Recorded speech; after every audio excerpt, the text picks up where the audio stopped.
it's Olivia from Girlybunches, and in this week's video I'm going to be showing you how to do this absolutely adorable, fun pom-pom crochet stitch edging. It's a lot of fun. It looks great on kids projects, I think, because it's kind of got this lovely play to it, and it would look great on a blanket or cushion cover edging. It's just going to look great, I think. It's a very, very forgiving edging stitch, so if you don't have enough stitches to reach the corner, or just, you know, you need to sort of do a little bit of fiddling about, fudging it a little bit, then, you know, it really isn't going to show. It's really forgiving. So if you need something that's going to be going on the edge of something that might be a bit awkward, then this is a great one.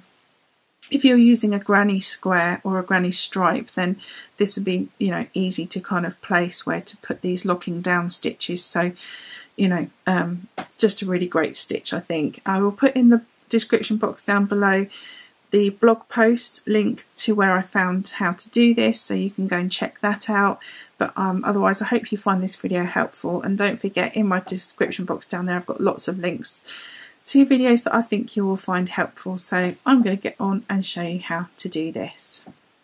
So I've just got myself a little square here that I've made up just so that I can make this this edging around, because I think that's probably the best way for me to show you. And I'm just taking some contrasting yarn that hopefully you'll be able to see. So I'm just going to attach the yarn to my hook, and I'm just going to start. Well, let me start. It doesn't really matter where you start, because we're just going to be doing a border. So, you know, imagine this is a nice long edge, so I'm just going to start up here because I want to show you getting around a corner, so I don't want to kind of have to work too hard. So actually I'm gonna do it the wrong, so I've got the wrong side facing me, because I think it looks better if you do it this way personally, but you know, you do whatever works for you. You'll see what I mean when we get going. So I just attached the yarn there just with a double crochet. So you might know that as a single, but I'm British, so I call that a double. And I'm going to do 3 chains, 1, 2, 3. And then we're going to do 3 more chains, 1, 2, 3. And I've put my finger on that 3rd chain that I did there, because I'm now going to work 4 trebles into that together. So to do that, you start off the stitch. So again, I'm British and I use British terminology, so I call that a treble, but you may know it as a double crochet. It's the same stitch, and so we're going to do 4 together. So I'm going to put the hook down into that 3rd chain. I'm going to start off my 2nd treble, but not finish it off, and then I'm going to do a 3rd one. And I'm saying 3rd because those 3 chains there replace the 1st treble. And then I'm going to do my last 4th one into that same chain there.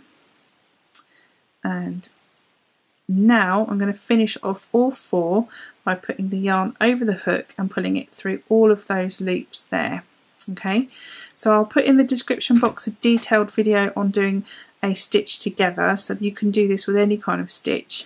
Okay, so now we're going to chain 3, 1, 2, 3, and we're going to do the same thing, but we're going to do it into the top of this bobble stitch that we've done here. So again, we're going to do 4 trebles together, so that's 1, 2. Then you put the yarn in, grab the yarn, and just put it through the first 2 loops, and just leave those loops on the hook, and then one more time into that same space. And now I've got my 4 trebles, and I'm going to finish them off together and put the yarn over the hook and pull it through all of those loops on the hook.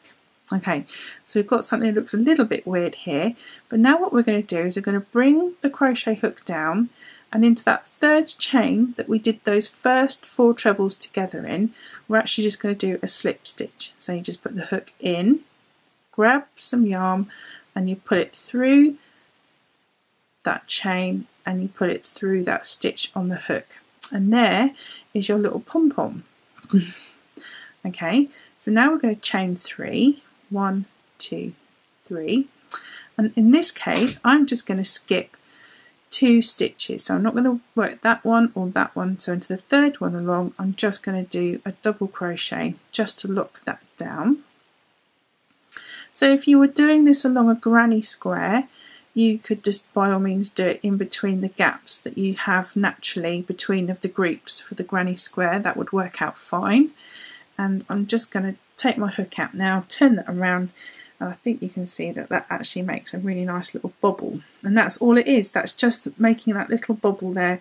So that's 2 lots of 4 trebles together, and you sort of latch them back down again, and that makes the bobble. So I'm just going to do that again,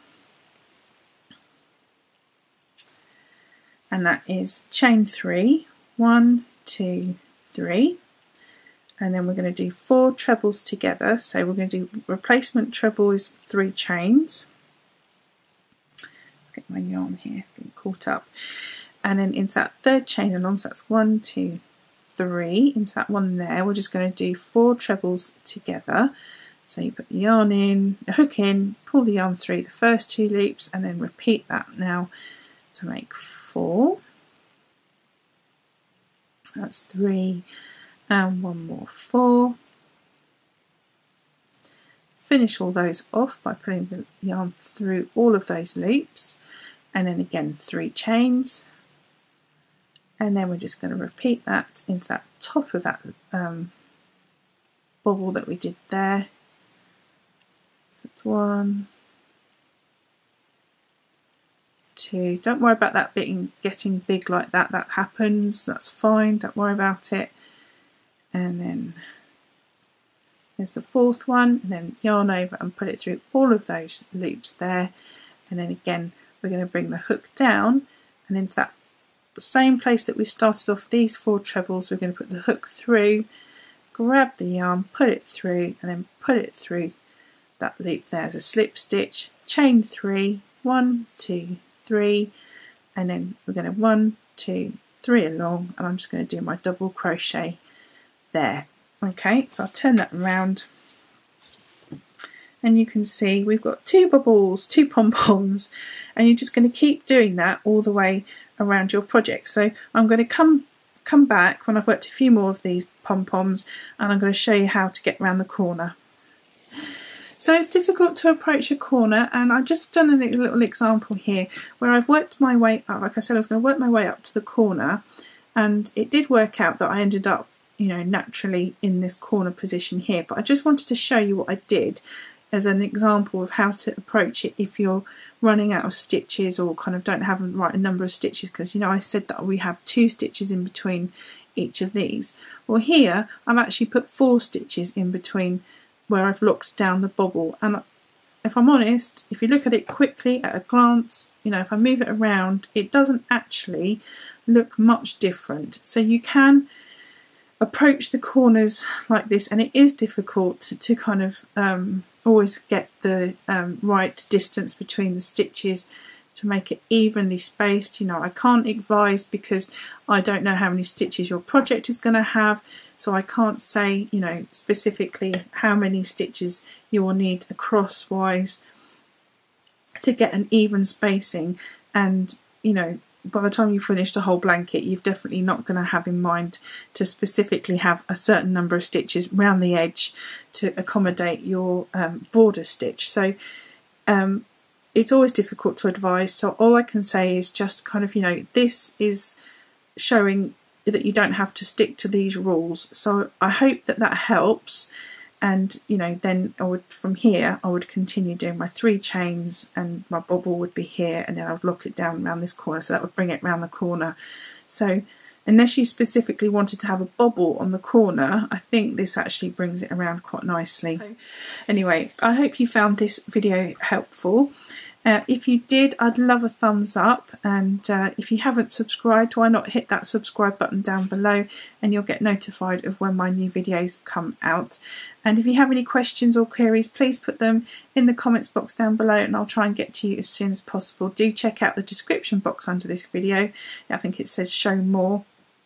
if you click on that show more button down there, then you'll see all that information that I've added for you, and it'll give you links to videos that I think you'll find helpful. Okay, so I'll just say goodbye for now. Thanks for watching, and I'll see you in my next video. Thanks for watching, bye!